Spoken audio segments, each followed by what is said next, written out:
magandang araw po mga kababayan ko sa Pinilangan na pinadito po kayo sa City Center. Bumoto po ako doon. Meron po sa inyo yung latest mga chismis. Alam niyo na, syempre kapag may na-experience po tayo ng mga challenging, diba? Mamaya ko po sa inyo ito, Tolits.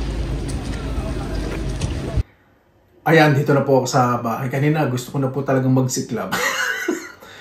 Pag nasa abroad po talaga kayo, minsan kailangan nyo po talaga pigilin po yung sarili po ninyo. So nakatira na po ako dito sa Finland almost 16 years dahil dual citizen na po ako. Meron po kasi ditong pre-voting na tinatawag, yung parang may first round, second round, and then final round. Hindi ko po alam po ilang mga pre-voting para po sa presidente. Kasi ngayon 3rd of February, ngayon po yung second voting sa pre-voting. Dalawa po yung pumasok na presidente na maglalaban. So nakapila po ako, nasa City Center po. Kasi bawal nga pong buwan ng video po doon dahil may mga pila. So, nagulat na lang po ako. Kasi, meron po ditong isa lang po na shopping mall na malaki kung saan ginagawa po yung voting. Siguro yung mga kababayan ko na mga kapanood po nito dito sa ulo, alam po nila yun. Nadadaanan po ng mga tao. So, meron pong partition na lubid para yung mga taong dadaan doon lang. Tapos yung mga boboto against sa mga lalakad. Tapos may mga booth, yung mga tatangga may reception, tapos lilista sa booth, kung ano number. Para sa Pilipinas po, number lang lilista. So may narinig po ako na maglalakad na gusto ko lang po ikwento. Hindi na po ito pag-share ng negative vibes. Ito pa ipag-share na experience kapag nasa abroad po kayo. So meron na may narinig po ako na sabi, bakit parang may naliligaw doon na yung kakaiba ang kulay? Hindi ko na naman sabihin po yung bad terms o bad words po na ginagawa. Dahil ako pong mag-provoke ang bawat isa mga nanood po ngayon ng halimbawa, nakaka-experience po ng discrimination or racism. Meron po talagang mga ganyan takatsan kayo sa pumunta. Una po, bago po natin discuss ano po ba yung discrimination or racism. Ang discrimination po, halimbawa, meron kayong mga grupo sa lugar po ninyo. Example lang to sa barangay ninyo. Tawag sa grupo ninyo ay mga kabataan ng halimbawa ng Talisay. Ibig sabihin, wala na pwedeng sumali doon. Kayo lang talaga dapat. Ayaw nyo sumali iba para dinidiscriminate yung iba kasi gusto nyo kayo lang. Hindi naman yung negative discrimination. Parang gusto nyo kayo lang kasi yung tiwala, yung trust sa inyo lang. Pero meron tayong nilaga ibang ayaw na masama sa grupo. So, both sides, negative and positive. Yun naman pong racism or racial discrimination. Ayun po yung kapag pumunta po kayo sa ibang bansa at ibang kulay po ninyo, parang ayaw nila kayong maging parte po ng bansa po nila. Yun po yun. So, kanina nakapilo po ako.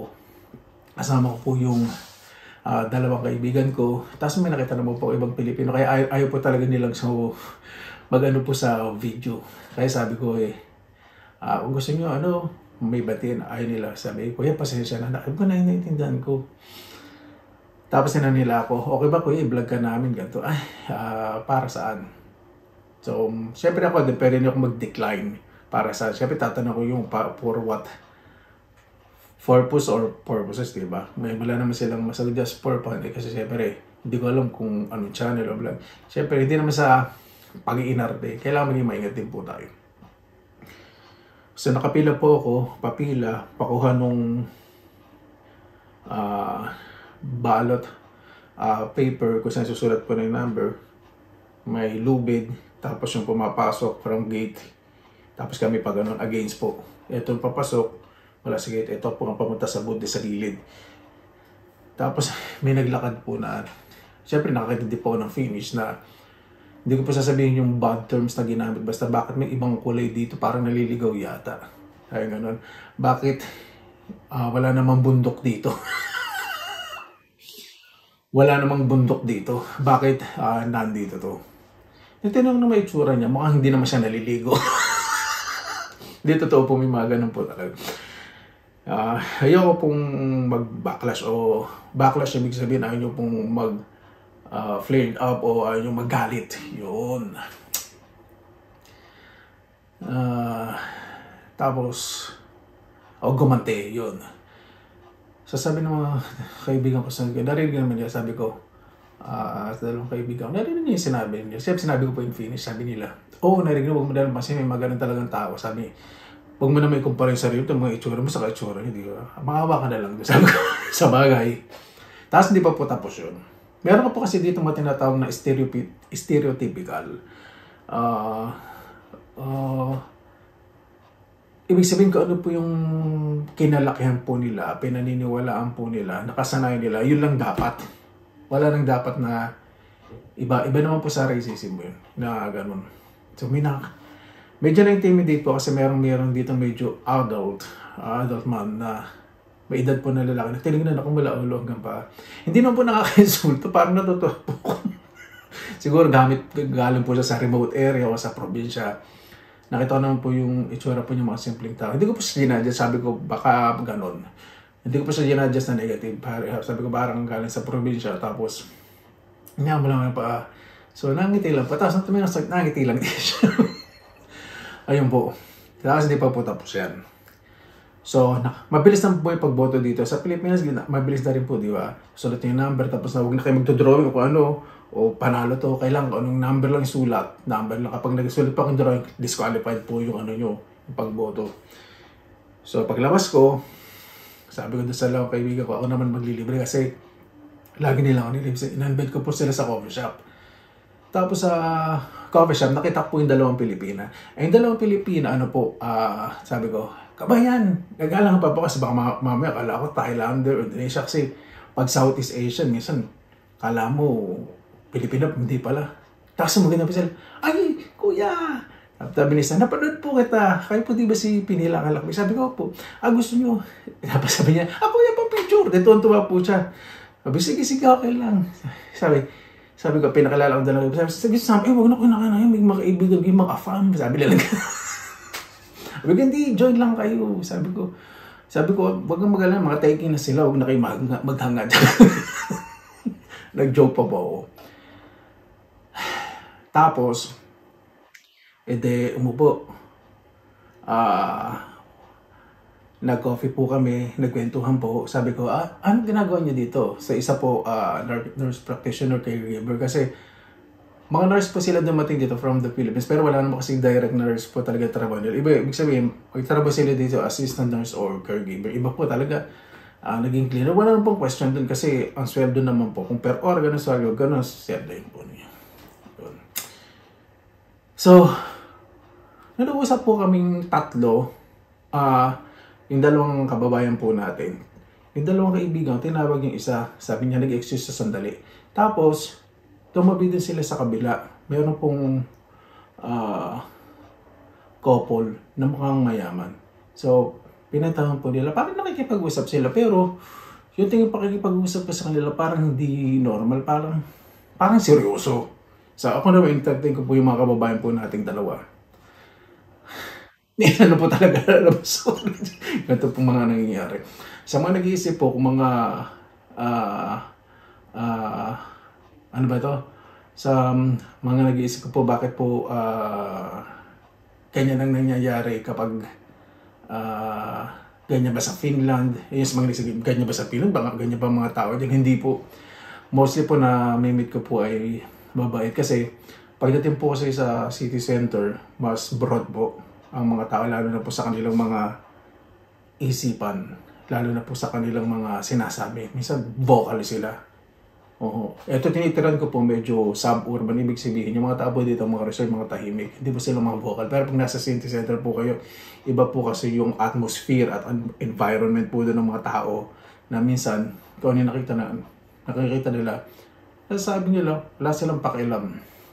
So, sabi ko sa dalawa po nating kababayan. So, sabi ko, wag kayong mag-alala. Sabi ko, ako na bahala dyan sa order. Ano ba gusto nyo? Sabi niya, sigurado ka, kuya. Saan po cowboy. Hindi ko na po babanggitin pangalan. Pero sa mapapanood po nila ito kasi sabi nila i-shoutout ko sila. Sabi ko po yung place. Hello, dyan malapit dyan sa Linanma, sa Olo University, na na-meet ko na dalawang Pilipina kanina. Alam niya na, sino kayo? Nakita tayo sa city center kanina. Ayaw po banggit na yung pangalan po nila. Kasi sa nangyari po, tatapusin ko po yung nangyari. So, sabi ko, nahiya po, hindi po yan. Hindi ako na lang po umorder. Sabi ko, upo lang kayo dyan Tapos in-order ko po sila ng, sabi ko, uminom ba yung kape? Sabi, ay nila ng kape, masyado daw matapang yung kape dito sa pilit. Sabi ko, sige, order ko nila kayo ng tsaa na may gatas. Tapos kung gusto nyo, walang gatas, order ko nila, dadalan ko nila kayo ng sugar. Tapos order ko nila kayo ng something. Sabi ko, na bahala kuya. Sabi, isa po ko ba ito? Then order ko po sila ng something sweet. Sweet yung pastry. Order ko po sila. Tapos nagkwentuhan po kami. Taga North po sila. Nag-training po sila sa sa Baguio, taga North. So, kasi napakababait po.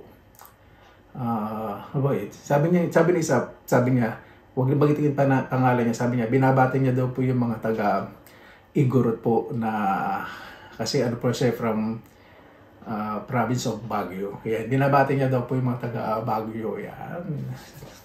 Napakabait po. Sa mga taga Baguio po. Yan. May mga kababayan po dito, mga namit po from North sa Baguio po. So tapos na kami, nagpaalaman. Tapos sabi ko, hindi nga nila ako dahil puno na yung friends list ko. So pinalogo po sila. Sila, hindi ko niya, sabi ko, send yung Facebook sa professional mode. Isa hindi pa alam. So nag-follow na lang po kami. So nagpaalam. Tapos yung isa medyo nalulungkot. Ano, kuya, magkita pa tayo. Sabi ko, minsan lang kasi lumabas dahil busy din sa trabaho Dahil umalis na po yung dalawang kababayan po natin. Tapos, yung dalawang kaibigan ko po, kinausap yung dalawang matanda. Hinintay ko. Kasi bawal po dito mga istorya kapag may kausap. Bawal po, huy, tara dito. Hindi po ganun, wala pong walang manner o walang ethical, ethics, walang ethical value yung, basta pag ganun, hindi ethical. Walang ka-manner. Ibig sabihin, wala sa modo. Kailangan niya, hayaan nyo marisa. So, hindi ka sila. Umupo sila. Tapos, seryoso. Sabi ko, hindi ako nagtanong. Sabi, tahimik kayo. Sabi, tinanong ko sa kanila. Sinabi ko sa kanila, Sabi ko, bakit ang tahimik ninyo? Ano ba yung pinag-usapan? Mukhang seryoso. Gino-joke ko pa. Pagkakaperahan pa. Sabi nila.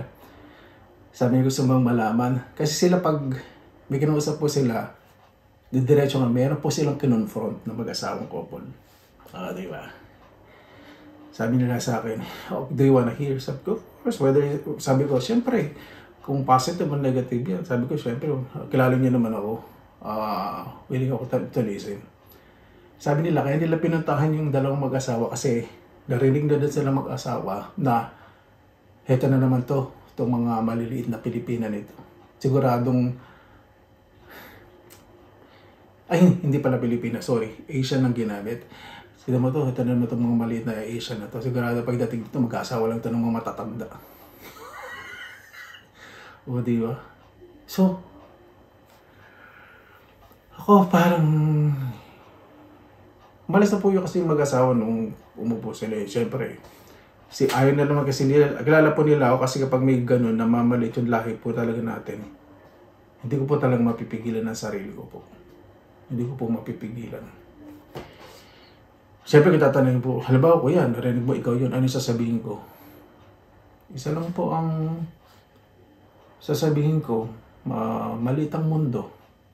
Ngayon, kung hindi kayo nagta-travel at kung hindi kayo marunong rumispeto ng ibang lahi, dito lang kayo sa Finland. Kasi baka mamaya kasi may mga edad kailangan ibabagay mo sa sitwasyon yung confrontation. Bagay naman parang dalit na sana huwag kayo makaranas ng ganyan at marinig sa iba.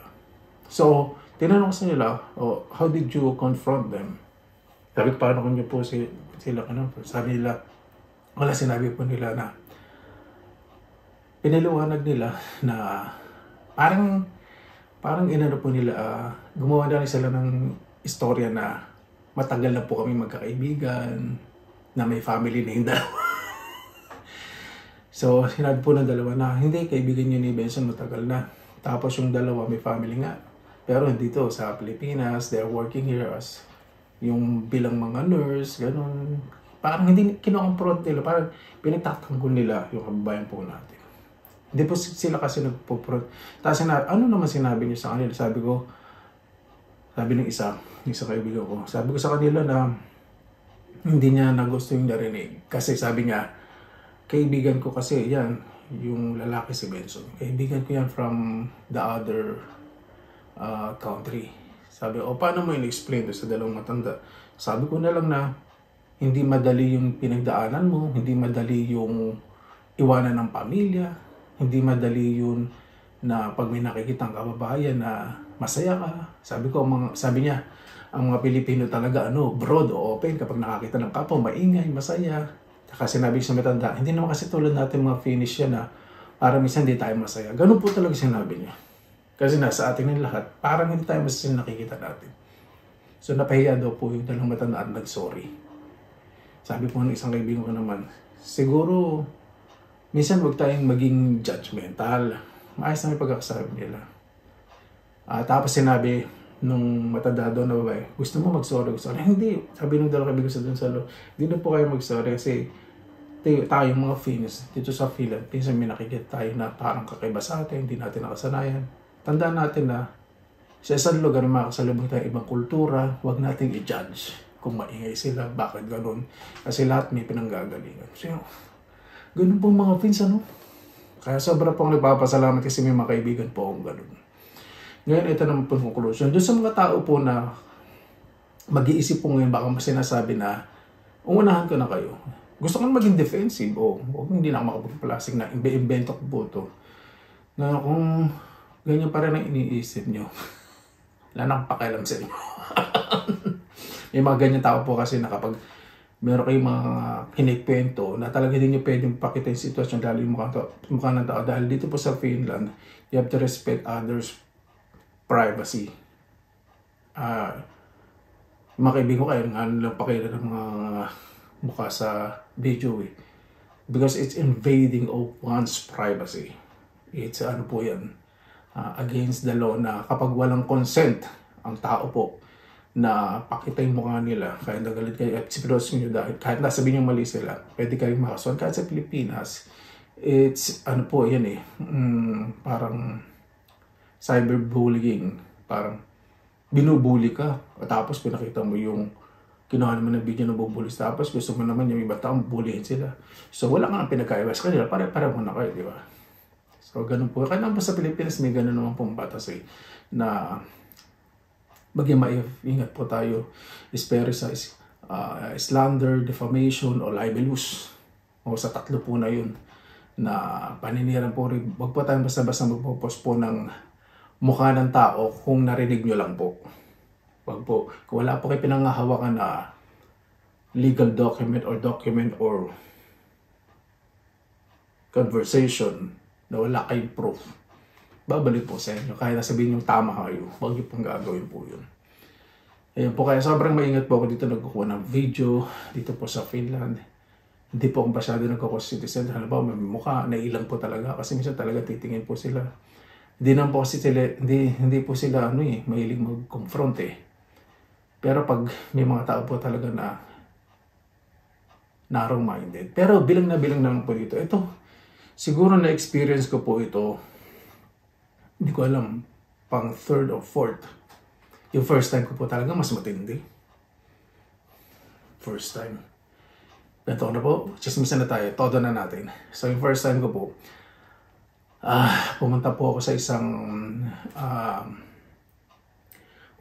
isang bangko para i-process po yung bank kasi bago pa po ako dito sa Finland noon. Gusto pong maging sarili ko po na own account. Kasi bumukod na po ako sa sister ko, iba po kasi yung bank account na in-open niya dahil may access po sila doon. So ginawa ko naman, ibig sabihin may access, wala naman sila access, ibig sabihin sila yung nag-open pala doon ng bank account na yun. So ang ginawa ko, nung bumukod na po ako, nag-aaral na po ako, gusto kong magkaroon ng sarili kong bank account. So kailangan po ng police number. Parang yung sa ating national ID, pag kumuha po ka dito ng police ID, consider na po yung national ID sa Pilipinas. Dito napakabilis po. Sa ano yung itsura nyo, sa picture, yun din lilito sa inyo, di ba? Hindi yung box, ikaw ba talaga to? Di ba?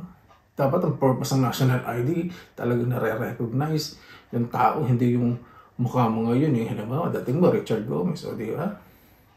Tapos pag pinakita mo yung picture, oh, mukha kang nanuno. Siyempre mga officers, for example, sa other private and government offices, tapos gano'n ang ID mo, kakana talaga daw kung hindi ayos. Di ba? So, ang nangyari po, dinala ko po yung passport ko, saka yung police ID. Racism po ito. Dinala ko po yung, ito na, parang ayaw ikwento ito kasi nalalambo talaga ako. Hanggang iniisip ko yun eh. Dinala ko yung passport ko, tapos binuksan ko na po yung parte kung nasaan po yung residence permit at inipat ko na po yung police card ko kasi nakuha ko na. Tapos meron po isang nagsiserve doon na binubuksan niya pa. Sabi ko, I'm here to apply to open a savings account. So why are you browsing my passport page by page? I showed you already. Sabi ko, pinakita ko na sa'yo talagang nasa yung residence permit. Sabi niya, kasi ibang passport. Of course, it's from the Philippines, but I have. Sabi ko, siyempre sa Pilipinas siya. Pero meron akong police ID. Tinawagan niya yung boss niya. Tapos namin ng boss niya, reject, hindi pa pwede yan. Sinareject application sa bank na yun. Ang ginawa ko, nagpatulong ko sa kaibigan ko kung paano ma-resolve yung sitwasyon pa na yun. Ako, init po ulo niya. Hindi po ako napapili po ngayon. Kinagalito ko lang po experience ko. So, nag-email po ako. Ano ba dapat yung proper? Kasi gusto ko proper. Pag hindi parang nagagalit ka, baka parang nagbabanta ka. Tayong mga Pinoy kasi pag nag-flared up tayo, ibig sabihin, pag uminit ang ulo natin eh. Di ba? Ibang klase. Parang minsan may pagbabanta pa eh. Kailangan have to do it in a very good manner. Yung pakita nyo na disappointed kayo pero huwag yung pakita na masyado kayong galit. Pakita nyo na busit kayo. Dahil sinabi ko, detail limit. Tayo talaga na kumuha ko sa police station ng ID ko.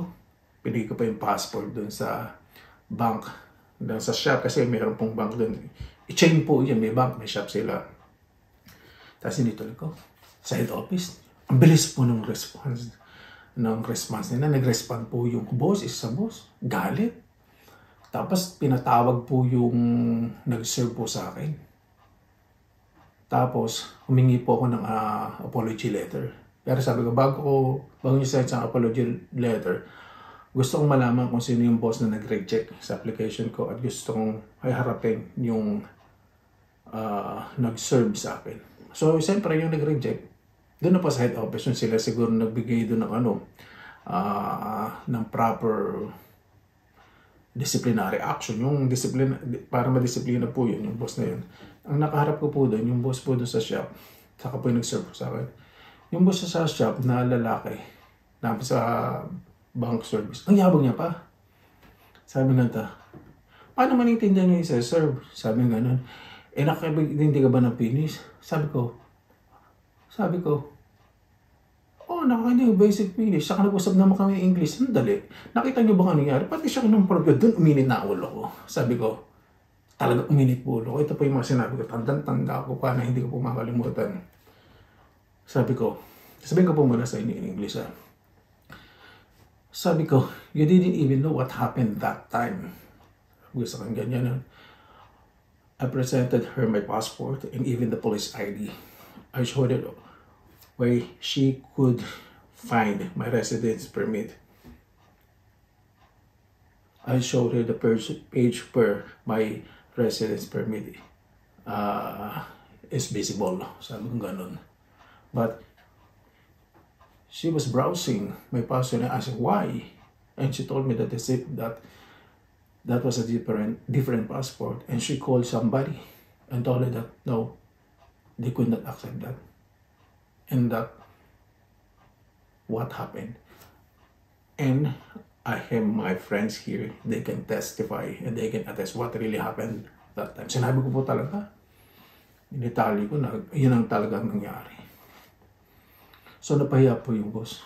Sabi ko, I want her, kasi ayaw ko pang i-judge yung tao, yung nag-serve po sa akin bilang isang individual.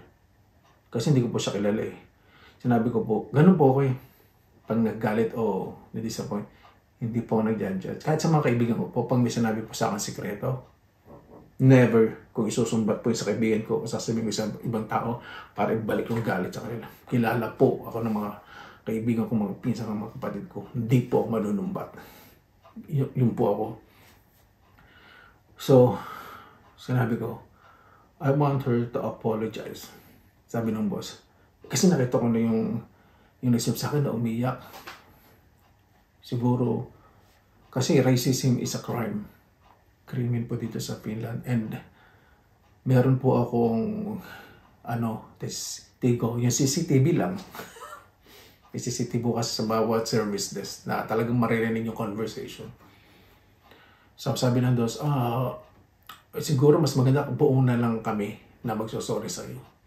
Sabi ko, I'm demanding for that. Sabi ko, nagdi-demand talaga ako ng apology from your side. Sabi ko, eto po siguro yung isang bagay na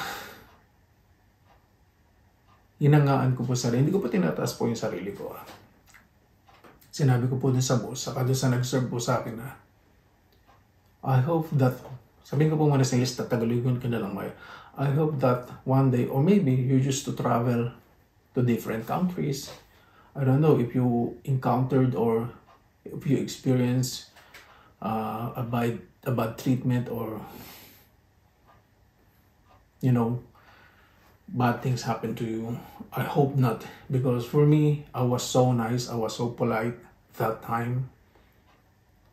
I was trying to be cooperative, and she asked me a lot of questions. Of course, I didn't remember all, but I tried to answer her to the best I could. I answered in Finnish. If I couldn't understand something facial, I had to comply or answer in English.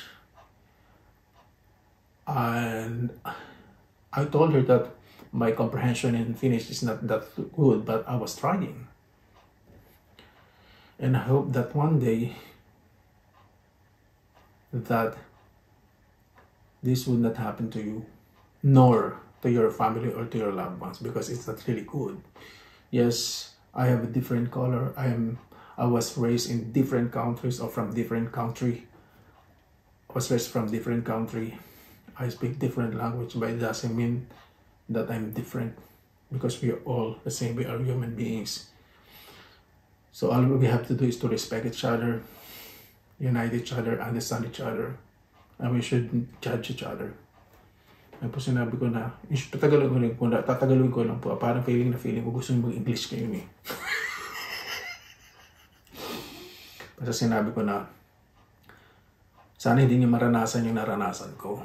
Kung nasa abroad kayo, o kung naranasan nyo sana, huwag naman mangyari sa inyong pamilya o sa mga mahal nyo sa buhay kasi hindi maganda. Oo, iba ang kulay ko, iba ang pinanggalingan ko. Pero sana, respeto na lang natin. Kasi ang kalangin natin ngayon, para naman tayong tao. Respeto natin ang bawat isa.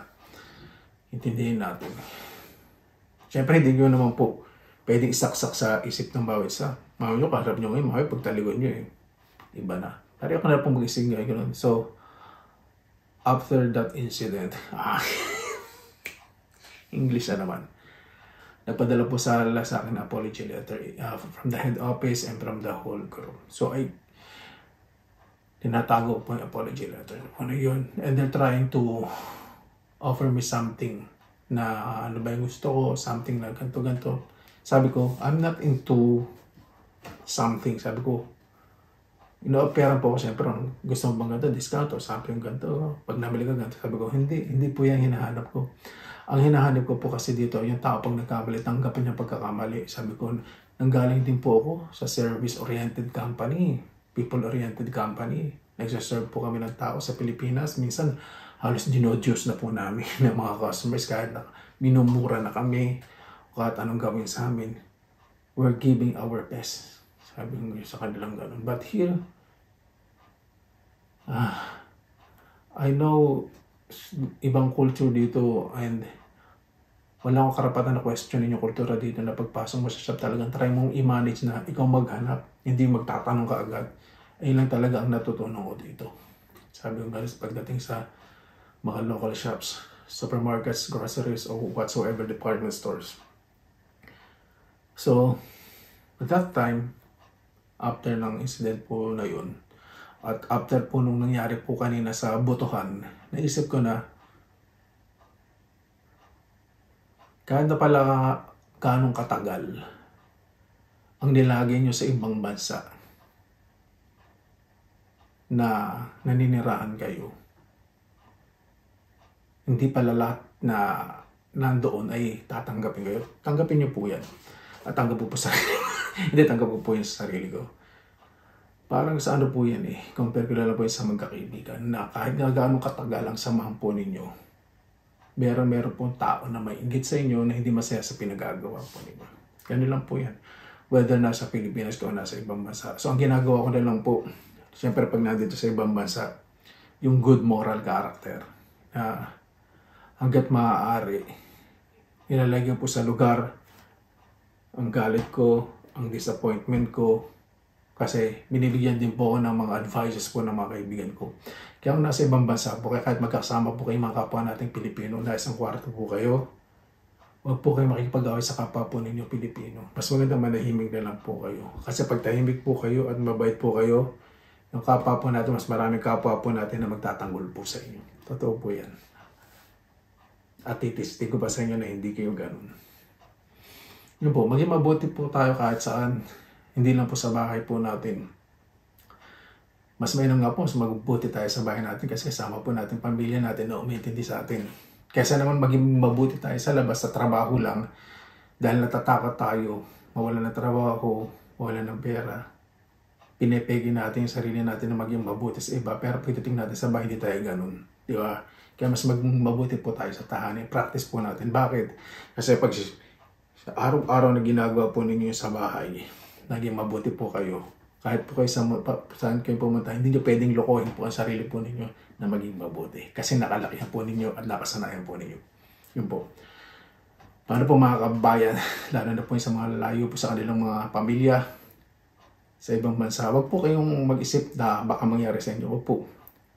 Basta kung mangyari naman po sa inyo mga gatong bagay, kontrol nyo lang po yung sarili nyo.